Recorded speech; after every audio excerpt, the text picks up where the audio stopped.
Okay, so now we're going to deal with the verbs ser and estar. So both of these mean to be. Now, when you figure out when to use, like in English, when you say to be, it's the same thing throughout.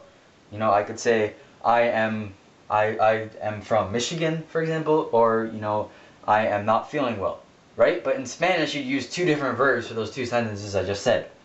So we have to explore which verb is used in which case. Ser, for using ser, you can think of it as the permanent.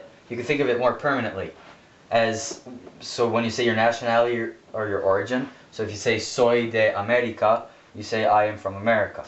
If your profession, you say soy doctor, I am a doctor. If you say a characteristic of nouns, so like if I said, I don't know, the car is red, then in Spanish you'd use ser and you'd say el carro es rojo. Okay? If you're making a generalization, meaning, just something just general. And then if your possession, so if I say el carro es de Carlos, the car is of Carlos, it belongs to Carlos. And then time and date. So if I want to say it's 8 o'clock p.m., I'd say son las 8 de la tarde. So, 8 o'clock, or in la noche, 8 o'clock in the evening. Okay? So these are more permanent, you could say, because they don't generally change, right? Because you don't change nationalities every day. But when you use estar, these states are temporary and they can change. So like your relative location. If I'm saying, I don't know, the cat is under the table, I'd say el gato es debajo de la mesa, right? Because I'm comparing the location between two things, and the cat, I'm describing the cat relative to where the table is.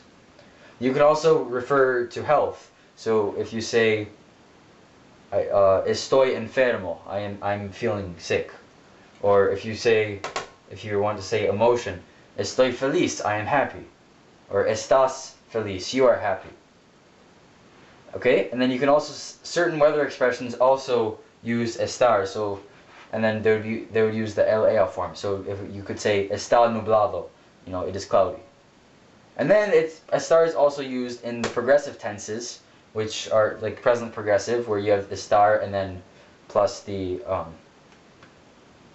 present progressive form of the gerund form of the verb. Okay, and now also you have to know the conjugations for ser and estar. So ser, you have soy, eres, es. Somos, sois, son. And for estar, sorry if it's kind of cut off from the video, but it's estoy, estás, está, estamos, estáis, están. Pay close attention to where the accents go on the estar, because if you put them somewhere else, they mean a different thing.